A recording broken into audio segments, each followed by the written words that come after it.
Hello everyone, this is the RPGPundit, the final boss in internet shitlords.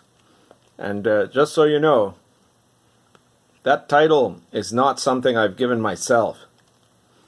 Because I heard some people saying, oh look at him showing off or something, right?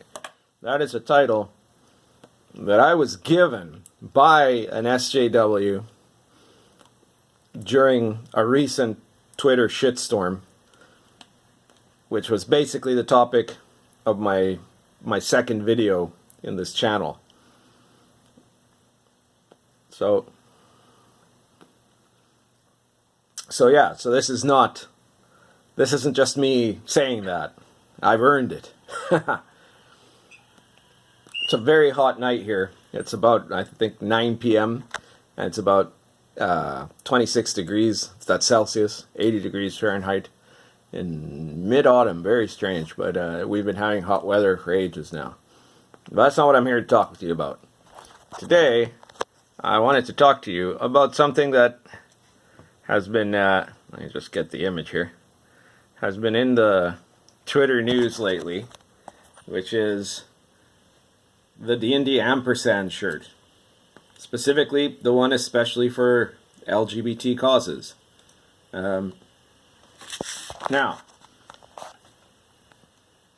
if you think you know what I'm going to say about this, well, you're probably going to be wrong. No matter what side you're on, you're probably going to be at least a little wrong. Because here's the thing, right? In the first place, here's where I'm going to start. Wizards of the Coast is not in the business, they are in the business of selling T-shirts. They're not in the business of LGBT activism, even if that's what they want you to think they're doing. They are in the business of very targeted virtue signaling. And that's a recent business they've gotten into, and one I'm not too sure is going to go well for them. Now, here's the backstory to this image. A few days ago, Wizards of the Coast announced that they're doing a fundraiser for Lambert House, which is I thought at first that it was a some kind of a youth shelter. It's not actually a youth shelter, apparently. It's a kind of a community center for LGBTQ youth in Seattle. Big surprise there. And Wizards has produced this shirt, which is an image of the ampersand with the LGBT colors, which has been floating around for a while now, and Mike Merles has been using it as his avatar on Twitter for quite a while now. They produced this in order to do this fundraising where they're raising money for this cause. Now, if you're pro-LGBT, this is looks like a pretty legit cause. I think it's all right, you know. And, I don't think there's anything especially wrong with the cause or especially wrong with the T-shirt, right? Now, I have heard a lot of people on Twitter jumping in talking about the homophobia of the hobby and the negative reaction this T-shirt has had. Well, actually, from my review of it, and keeping in mind that, on Twitter and on most social media, the way that the banning works and whatnot and blocking works, people on the left block you, right? People on the right don't block you. They want to argue with you. So even people I disagree with on the right, obviously I have more people in my circles that are on the right to begin with, the gaming right, we'll call it, right? Which includes a bunch of people that probably aren't right-wing at all, but that has been lumped in there by the SJWs. Those people, I've got more of them to begin with, and beyond that, I've got a lot of them who are. I've got a lot of them who are posting. And about D&D, but the number of people who have said anything bad about that T-shirt has been tiny compared to the number of people in my circles on the left, let's say, the SJW guys that haven't blocked me. So this is not even counting all the people I can't see on Twitter or on Google+, who have talked with outrage about the terrible homophobic remarks about the T-shirt, right? So this is a case where it seems like there's far more of this kind of stuff happening, of the kind of make-believe hysteria from the left than anything I've seen from right. Now, I'm not pretending that there wasn't people that have had a problem with this T-shirt, but I also want to point out that within that context, some of the problem is not actually anything to do with LGBT people themselves, right? Some of it has to do with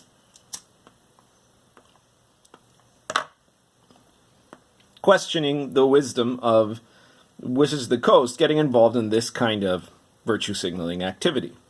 Now, I don't think it should be any surprise, that this is what they're calling for, and I think that they're trying to appeal very strongly to a certain market of people that they fear, and that some of them belong to, of course, because let's put this in context, right? Wizards of the Coast is Hasbro. Hasbro is one of the biggest corporations in the world. It's enormous. It's brutally capitalist. Its interest is in making money, right? Now, of course, there's subdivisions and subdivisions. So, probably the people who are actually interested in making money are not necessarily the people that are making the day-to-day decisions anywhere near Wizards of the Coast, right? And the people that are actually in Wizards of the Coast, they only worry about making money to the extent of which they know that if they go too far in screwing things up, Hasbro could just shut them all down, and that would be the end of it. So their only real concern in the sense of making money is keeping their jobs, some of whom care more about that than others in that office, right? And then there's a bunch of people in Wizards of the Coast who are basically there on a moral crusade, or rather, I would say an anti-moral crusade, I guess you could call it.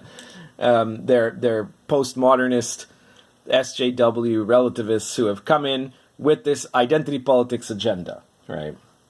So I'm not saying that there aren't people in the Wizards of the Coast office that don't, that there are people in there that do believe in these causes, right? Obviously there are, because these are people from a certain social circle, right?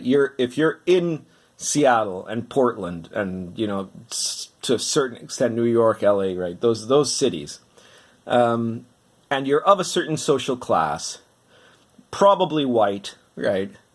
You live in certain areas, you have certain friends, and there is a very, very, very strong groupthink in there, right? So there's some people who really believe in the cause. There's some people, I know for a fact that there's people in Wizards of the Coast that are LGBT themselves, that have a trans kid. I'm not going to say who, obviously, but these are things that are known, right? And then there's a lot of people that just kind of are like, okay with it, whatever, right? And there are a few people that are going along with the agenda because they're afraid of losing their job, right? Because they're afraid of the backlash if they said, well, we probably should just focus on gaming, right? But one thing is very, very telling in all this, and it's that this has been targeted very specifically. It's been targeted in social media. It's been targeted to a certain crowd, right? And for in a large extent, this is a crowd that are demanding these things from D&D, most of whom are not themselves D&D players necessarily, right? I'm sure there are. I'm not saying there are no LGBT D&D players. I'm not even talking about leftists or liberals, right? But the point is, Wizards is taking a bet on being able to gain more than they lose from this, right? And they're taking this bet in two ways. The first is just the pure numbers game, that they're figuring that somehow by being advocates for identity politics of all different kinds, not just LGBT, because again, there's not I'm not saying anything specifically against LGBT people, right? By taking a gamble for identity politics, they're hoping that somehow they will draw more people into the hobby than they will lose, right? Partly because they're figuring most people won't care, and partly because they're trying to be very selective of where they promote these things. So case in point, this shirt is nowhere to be found on the actual D&D website. Here's the section that the D&D website for clothing links to, which is a separate store, but it's like if you click on the clothing and accessories from the Wizards website, the D&D website, it'll take you to this where you can see there's a whole bunch of different shirts. There's even some shirts that use the iconic ampersand, like this one here, but it's not the same shirt. It's not the LGBT T-shirt, right? So that is only on the fundraising website. Oops, there we go. On the fundraising website that they've specifically put, and that they've put out through social media to very specific places, okay? So part of this is that they're hoping that this will get the attention of certain people and other people won't notice it, right?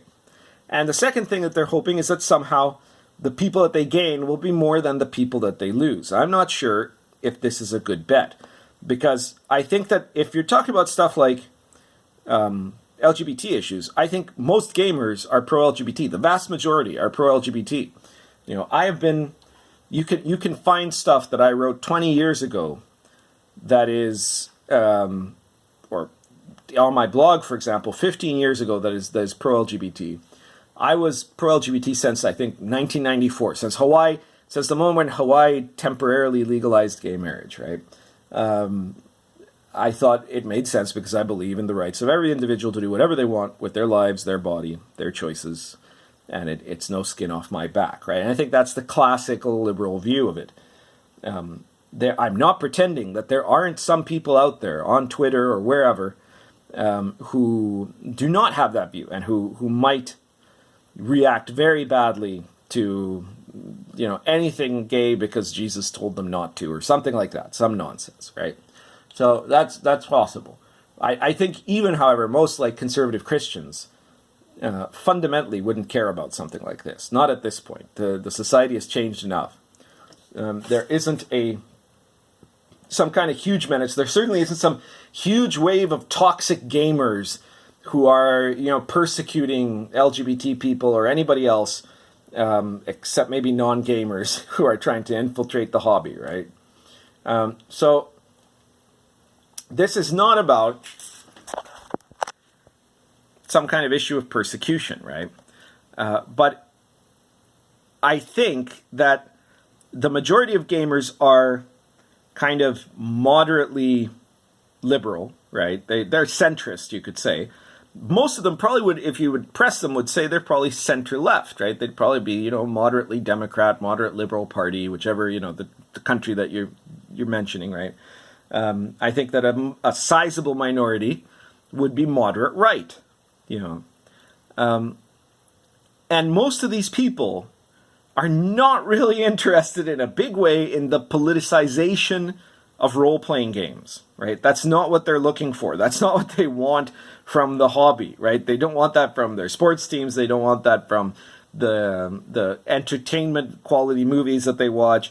They don't want to have some kind of a political education session at everything they do at every moment in their life, right? That's the fundamental issue there. So at the same time, the people who really are into that kind of lifestyle, right? Who are, and by lifestyle I don't mean LGBT lifestyle. I mean the lifestyle of the social justice warrior totalitarians, right? The ones for whom everything at every moment at all times must be about identity politics, right? Those people don't have time to play D&D, dude. They're not going to be buying Lion and Dragon or Dungeons and Dragons or Call of Cthulhu or anything else because they're too busy complaining about everything and trying to ruin everyone else's fun, right? That's what they're into. So you're not going to be getting those guys buying the products, which is why, in a certain sense, the T-shirt is very clever, because that will give them a little more inroad, right? That'll gives Wizards a little more inroad. It means that there are people who will never play D&D that will buy that T-shirt to virtue signal and show their statement of support for the politically correct cause of the day, right?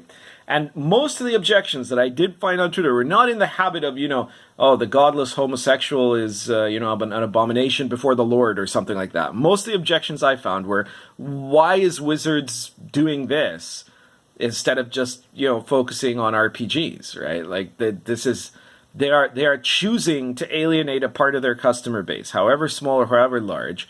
I think the part that they alienate specifically because of the issue of LGBT is tiny. There are very few of those. But the part they risk to alienate because of a sense of not being too happy with the extreme politicization of the hobby is a much bigger part. And that's the part that I think is the part that they're not going to win in the numbers game. People are going to eventually get kind of pissed off if every D&D scenario you make ends up having to have a bunch of NPCs that are gender fluid. There's like I said last video, right? I think gender fluid people might be somewhere between 1% and 9%. LGBT people in general, 1% and 9% of the population. But in the D&D worlds, they're like 60% easy, right? and where all they're about is that, right? Nothing else. Or where, there's all these different emphasis on political propagandism and indoctrination over the actual product and the quality of the product, right? It's just dumb. That's the objection. The objection has nothing to do with homophobia. So the end game of this is really going to be whether there's enough profit in it for Hasbro to not interfere, or if there's some kind of backlash that leads to some kind of interference, right? Otherwise, I don't think that this is going to change too much. But and I'm not saying we need to boycott or we need to do anything else. I'm kind of not in the area. I don't wear T-shirts anyways. I wear shirts like adults do, but I'm not really in the area to get that T-shirt. But I certainly wouldn't object to that T-shirt in any way. Wouldn't have a problem with anyone buying it, and don't have a problem with the cause it's supporting at all. Now, I do think that there might be some people in the hobby that are already feeling like there's not just a promotion of a certain class, but a rejection of another, right? Identity politics, the end result of identity politics is always discrimination, right? The identity politics inevitably creates segregation and then strife and hatred between identity groups, right? So it's never just about saying, well, we're going to promote these guys. There's always got to be the element of these guys, these other guys over here are pure evil, right?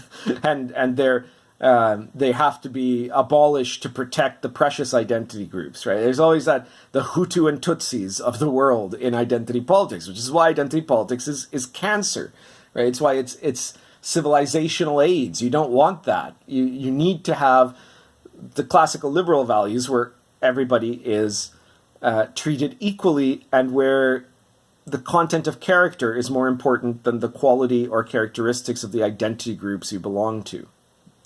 So yeah, if you feel, and some people do feel already, like there are people who hate you that are working for the big RPG companies, for Paizo, Wizards of the Coast, I'm not saying boycott, but I'm saying that there are other alternatives, like Lion and Dragon, Medieval Authentic OSR Roleplaying. Yeah, this is an ad, but you should know that by now. It's a very informative ad.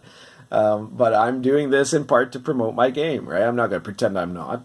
And I'm just saying there are excellent products being put out now in the RPG sphere by people who do not hate you or anyone, right? That, you know, by you, I mean anyone who's a gamer, black, white, any race, any sex, any gender, any sexuality.